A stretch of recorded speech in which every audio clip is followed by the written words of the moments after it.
Hi കൂട്ടുകാർ, അസ്സലാമു അലൈക്കും വറഹ്മത്തുള്ളാഹി തആല വബറകാതുഹു. നമുക്ക് പൊതുപരീക്ഷ വരുന്നത് ഫെബ്രുവരി 8-9 തീയതികളിലാണ്. അപ്പോൾ ദുറൂസുൽ ഇസ്ലാം 2 2025 ഒരു മോഡൽ ചോദ്യപേപ്പറുമായിട്ടാണ് ഞാൻ ഇന്ന് വന്നിരിക്കുന്നത്.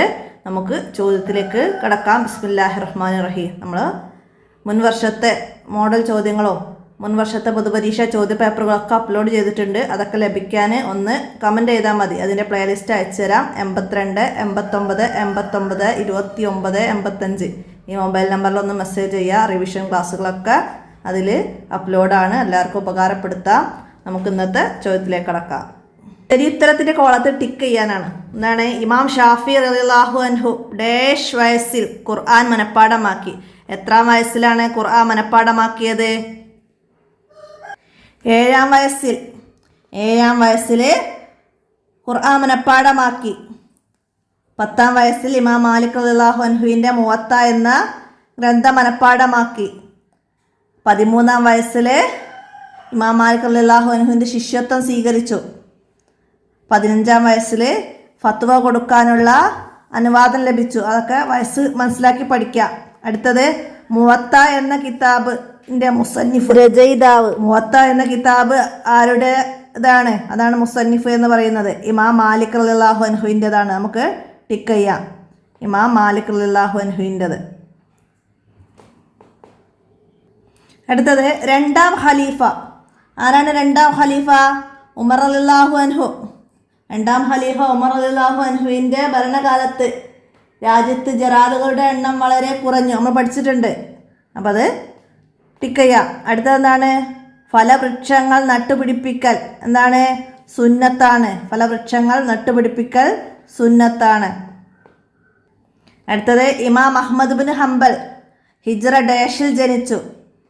ഹിജ്റ എത്രയിലാണ്? 164. 164 6-4 ഇത് 2-4 അപ്പം മനസ്സിലാക്കുക. 164 ഇമാം അഹ്മദ് ബിൻ ഹംബൽ ജനിച്ചത്. ബാഗ്ദാദിലാണ് ജനിച്ചത്. ഹിജ്റ 241 റബീഉൽ അവ്വൽ 12 വെള്ളിയാഴ്ച രാവിലെ അദ്ദേഹം വഫാത്തായി. അപ്പോൾ അത് മനസ്സിലാക്കുക. അടുത്തതാ ചേരുംപടി ചേർക്കാനാണ്. എന്താ വന്നത്? ഇമാം അഹ്മദ് ബിൻ ഹംബൽ. ഇമാം അഹ്മദ് ബിൻ ഹംബൽ എന്താണ്? ബാഗ്ദാദിലാണ് ജനിച്ചത്. അപ്പം അതിൻ്റെ ഡി നമുക്ക് എഴുതാം. ഇമാം അഹ്മദ് ബിൻ ഹംബൽ ബാഗ്ദാദിലാണ് ജനിച്ചത്. അപ്പോൾ എഴുതാം. അടുത്ത ഇമാം ഷാഫി റളിയല്ലാഹു അൻഹുവിൻ്റെ ശിഷ്യൻ ആരായിരുന്നു? റബിയ റളിയല്ലാഹു അൻഹു. റബിയ റളിയല്ലാഹു അൻഹു. ഇമാം ഷാഫി റളിയല്ലാഹു അൻഹുവിൻ്റെ ശിഷ്യൻ റബിയ. അപ്പം അതിൻ്റെ എഴുതാം. അടുത്ത ആലിമുൽ ഖുറൈഷ്. ആലിമുൽ ഖുറൈഷ് എന്നറിയപ്പെട്ടത് ആരാണ്? ഇമാം ഷാഫി റളിയല്ലാഹു അൻഹു. അപ്പോൾ അതിൻ്റെ ഈ എഴുതാം. അടുത്തത് ഹാദിമുൽ ലദാത്തിൽ മൗത്ത്. ഹാദിമുൽ ലദാത്തിൽ മൗത്ത്. നിങ്ങൾ മരണത്തെ ഓർക്കുന്നത് വർദ്ധിക്കുക. അപ്പോൾ അതിൻ്റെ സി എഴുതാം. അടുത്ത ചേരമാൻ പെരുമാൾ ആരാണ്? ചേരമാൻ പെരുമാൾ രാജാവായിരുന്നു. അദ്ദേഹം ഇസ്ലാം സ്വീകരിച്ചു. താജുദ്ദീൻ എന്ന പേരാണ് പിന്നീട് സ്വീകരിച്ചത്. അപ്പോൾ അതിൻ്റെ ബി നമുക്കിവിടെ എഴുതാം. ഇനി പൂരിപ്പിക്കാനാണ്. ഉഫ്രാനക റബ്ബന വ ഇലൈക എന്താണ്? നമ്മൾ ആമന റസൂൽ പഠിച്ചിരുന്നു. അപ്പോൾ അതിൽ ഉഫ്രാനക റബ്ബന വ ഇലൈക്കൽ മസീർ. വ ഇലൈക്കൽ മസീർ വിട്ട ഭാഗം പൂരിപ്പിക്കാൻ വന്നതാണ്. അപ്പോൾ അത് മനസ്സിലാക്കി പഠിക്കുക. അതുപോലെ അന്ത മൗലാന വൻസുർന ഡാഷ് അലൽ ഖൗമിൽ കാഫിരീൻ ഒക്കെ വന്നാൽ നമുക്ക് എഴുതാൻ കഴിയണം. അടുത്തത് ഫലസ്തീനിലെ ഡാഷിലാണ് ഇമാം ഷാഫി റളിയല്ലാഹു അൻഹു ജനിച്ചത്. ഫലസ്തീനിലെ ഒസ്സയിലാണ് ഇമാം ഷാഫി റളിയല്ലാഹു അൻഹു ജനിച്ചത്. അമാനത്ത് നഷ്ടപ്പെട്ടാൽ ഡാഷിനെ പ്രതീക്ഷിക്കുക. നബി സല്ലല്ലാഹു അലൈഹി വസല്ലം പറഞ്ഞതാണ്. എന്തിനാണ്? ഖിയാമത്ത് നാളിനെ. അമാനത്ത് നഷ്ടപ്പെട്ടാൽ ഖിയാമത്ത് നാളിനെ പ്രതീക്ഷിക്കുക. അടുത്തത് ഒരു ദിവസത്തെ ദുനിയാവിലെ ഡാഷ് വർഷത്തിന് ദൈർഘ്യമുണ്ട്. മഹ്ശറയിൽ 50,000 വർഷത്തെ ദൈർഘ്യമുണ്ട്. ഒരു ദിവസത്തിന് ദുനിയാവിലെ 50,000 വർഷത്തിൻ്റെ ദൈർഘ്യമുണ്ട്. അപ്പോൾ അവിടെ 50,000 എന്ന് എഴുതാം. അടുത്തതാ മരണത്തെ ഓർക്കൽ ഡാഷാണ്. എന്താണ്? മരണത്തെ ഓർക്കൽ സുന്നത്താണ്. അടുത്തത് മലബാറിൻ്റെ തലസ്ഥാനമായ ഡാഷിൽ കപ്പലിറങ്ങി. എവിടെയായിരുന്നു? കൊടുങ്ങല്ലൂർ. മലബാറിൻ്റെ തലസ്ഥാനം കൊടുങ്ങല്ലൂർ. മലബാറിലെ മക്ക പൊന്നാനി. അപ്പോൾ അതൊക്കെ ഓർത്ത് വെക്കുക. അടുത്ത എന്താണ്? ഒറ്റ വാക്കിൽ ഉത്തരം എഴുതാനാണ്.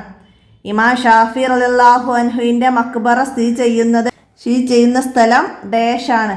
എവിടെയാണ് ഇമാം ഷാഫി റളിയല്ലാഹു അൻഹുവിൻ്റെ മക്ബറ സ്ഥിതി ചെയ്യുന്നത്? ഈജിപ്തിലാണ്. ഈജിപ്തിലാണ്. അടുത്തതാ ജനങ്ങൾക്ക് പൊതു അവകാശമുള്ള 3 വസ്തുക്കൾ ഏതിലൊക്കെയാണ് ജനങ്ങൾക്ക് പൊതു അവകാശമുള്ളത്? വെള്ളം, പുല്ല്, തീ. വെള്ളം, പുല്ല്, തീ. ഇതിൽ ജനങ്ങൾക്ക് പൊതു അവകാശമുണ്ട്. പ്രകൃതിയുടെ അടിസ്ഥാന ഘടകങ്ങളാണ് ഏതൊക്കെ?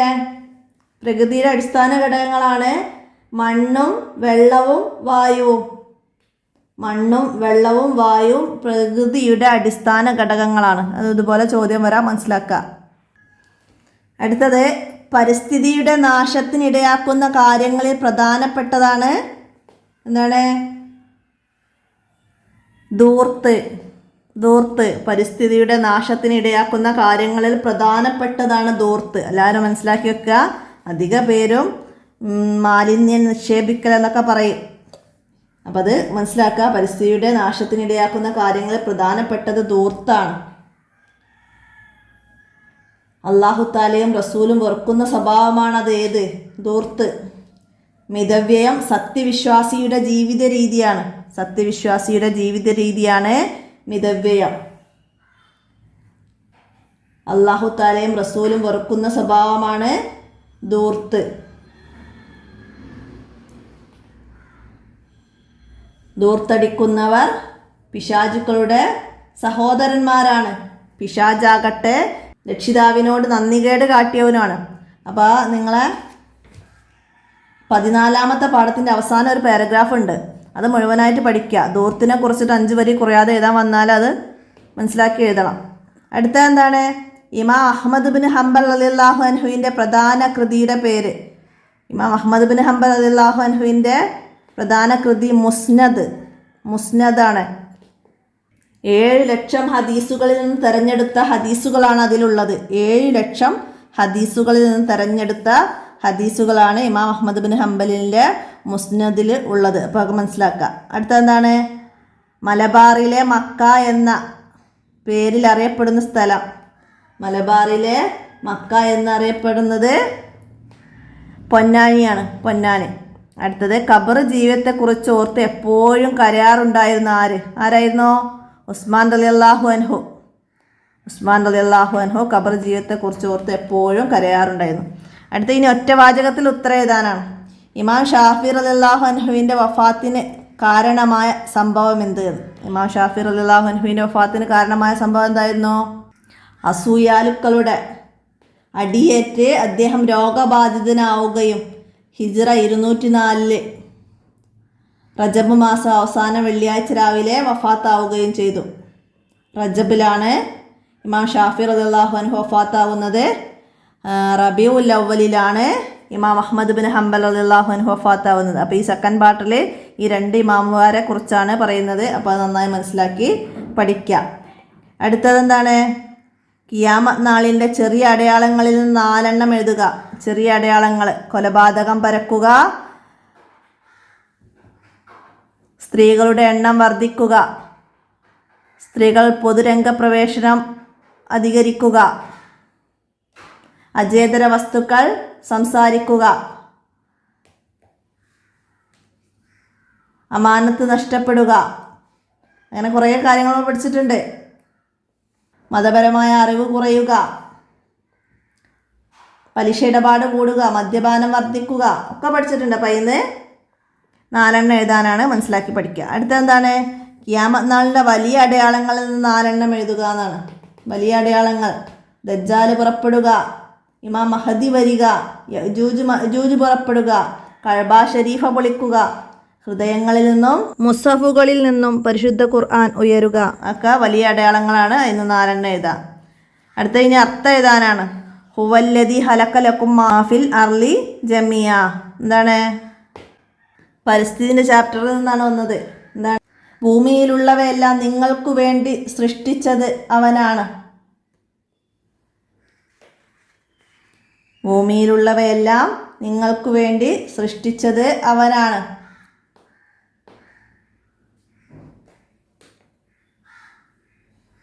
അപ്പം അത് മനസ്സിലാക്കുക. അടുത്തെന്താണ്?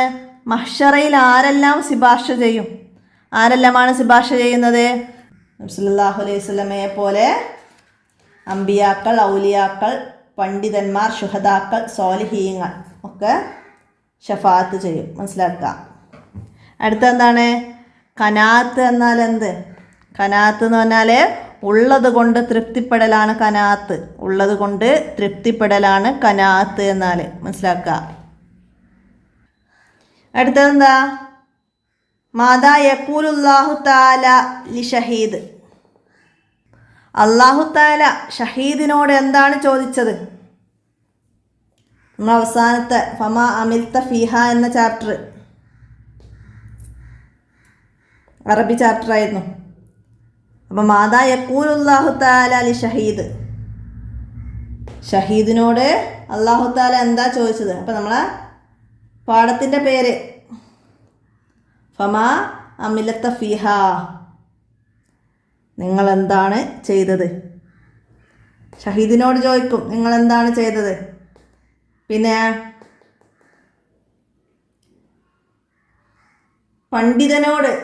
പണ്ഡിതനോട് ആലിമിനോട് ചോദിക്കും നിങ്ങളെന്ത് ചെയ്തു. സമ്പത്ത് നൽകി അനുഗ്രഹിച്ച സമ്പന്നനോട് ചോദിക്കും നിങ്ങളെന്ത് ചെയ്തു. എല്ലാവരും മറുപടി പറയുന്നത് എന്താണ്? ഫമാ അമിൽത ഫീഹ, ഫമാ അമിൽത ഫീഹ. അല്ലാഹു തആല 3 പേരോടും ചോദിക്കുന്ന ചോദ്യത്തിന് ഉത്തരം പറയുന്നത്. ഇതിൻ്റെ ആൻസർ അറബി എഴുതുക ഫമാ അമിൽത ഫീഹ, അല്ലെങ്കിൽ നിങ്ങൾ എന്താണ് ചെയ്തത് എന്ന് അല്ലാഹു തആല ഷഹീദിനോടും പണ്ഡിതനോടും സമ്പന്നനോടൊക്കെ ചോദിക്കുകയാണ്. പിന്നെ അവരോരോരുത്തരും പറയുന്ന മറുപടിയും ആ പാഠത്ത് നന്നായി മനസ്സിലാക്കി പഠിക്കുക.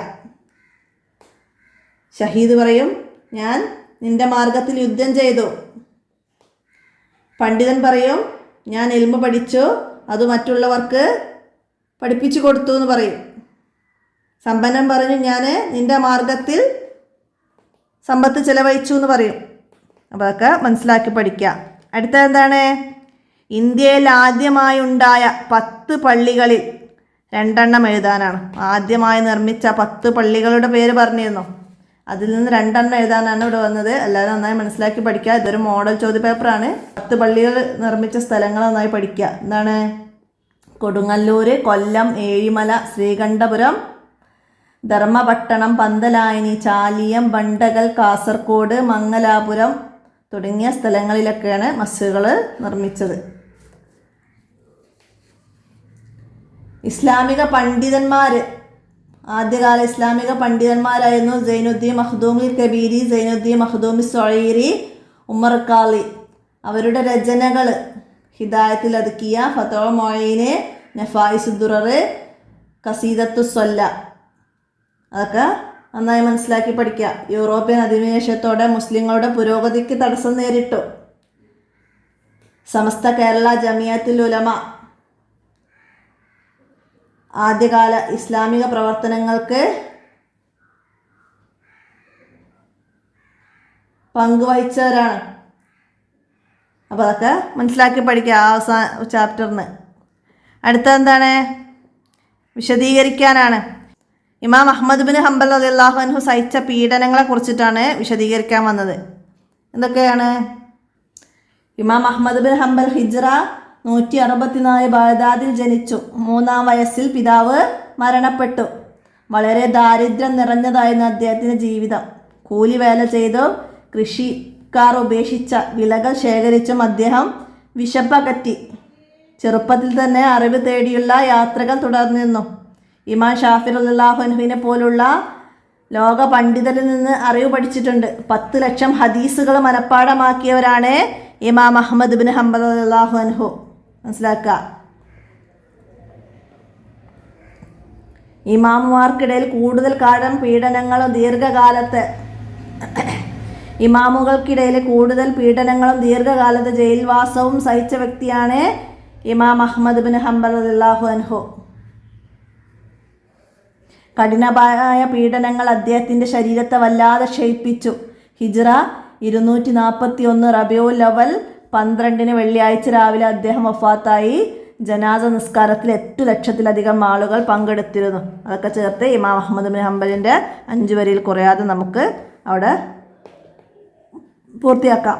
ഇമാം അഹ്മദ് ബിൻ ഹംബലിൻ്റെ സൂക്ഷ്മത, ജീവിതത്തിലെ സൂക്ഷ്മതയെക്കുറിച്ചിട്ട് പറയുന്നുണ്ട് പാഠത്തിൽ. ഭരണകൂടത്തിൽ നിന്ന് സമ്മാനം സ്വീകരിക്കാൻ പാടില്ല എന്നായിരുന്നു അദ്ദേഹത്തിൻ്റെ വീക്ഷണം. അത് കാരണം അദ്ദേഹം 3 ദിവസം പട്ടിണി കിടന്നപ്പോൾ റൊട്ടി ഉണ്ടാക്കി കൊടുത്തത് അദ്ദേഹം സ്വീകരിച്ചില്ല. അദ്ദേഹം ഭരണകൂടത്തിൽ നിന്ന് സമ്മാനം സ്വീകരിക്കുന്ന ആളായതുകൊണ്ടായിരുന്നു. അതുപോലെ തൻ്റെ വസ്ത്രം കളവ് പോയപ്പോൾ ഒരു നല്ല വസ്ത്രമില്ലാത്തത് കാരണം പുറത്തിറങ്ങാൻ സാധിച്ചില്ല. പലരും വസ്ത്രം വാങ്ങിത്തരാൻ മുന്നോട്ട് വന്നെങ്കിലും അദ്ദേഹം അത് സ്വീകരിക്കാൻ തയ്യാറായില്ല. അവസാനം പകർത്തി എഴുതിയതിന് കിട്ടിയ കൂലി കൊണ്ടാണ് അദ്ദേഹം വസ്ത്രം വാങ്ങിയത്. അപ്പോൾ അതൊക്കെ അദ്ദേഹത്തിൻ്റെ ജീവിതത്തിലെ സൂക്ഷ്മതയാണ്. അതൊക്കെ മനസ്സിലാക്കി പഠിക്കുക. അടുത്തത് ഷഫാഅത്തുൽ ഉലമ. എന്താണ് ഷഫാഅത്തുൽ ഉലമ? ഏറ്റവും മഹത്തായ ശുപാർശ ഷഫാഅത്തുൽ ഉലമ. ജനങ്ങൾ മുഹമ്മദ് നബി സല്ലല്ലാഹു അലൈഹി വസല്ലമയുടെ അരികിൽ ചെന്ന് ഷഫാഅത്ത് ചെയ്യാൻ അപേക്ഷിക്കും. അപ്പോൾ നബി സല്ലല്ലാഹു അലൈഹി വസല്ലമ ഷഫാഅത്ത് ചെയ്യും. അർശിൻ്റെ ചുവട്ടിൽ സുജൂദ് ചെയ്യും. അപ്പോൾ അല്ലാഹു തആല പറയും, മുഹമ്മദ് നബിയെ തല ഉയർത്തൂ, ചോദിക്കൂ, നൽകാം, ഷഫാഅത്ത് ചെയ്യൂ, സ്വീകരിക്കാം. അങ്ങനെ നബി സല്ലല്ലാഹു അലൈഹി വസല്ലമ ഷഫാഅത്ത് ചെയ്യും. വിചാരണ ആരംഭിക്കും. സജ്ജനങ്ങൾ സ്വർഗത്തിലേക്കും ദുർജനങ്ങൾ നരകത്തിലേക്കും പോകും. ഇതാണ് അഷ്ഷഫാഅത്തുൽ ഉലമ.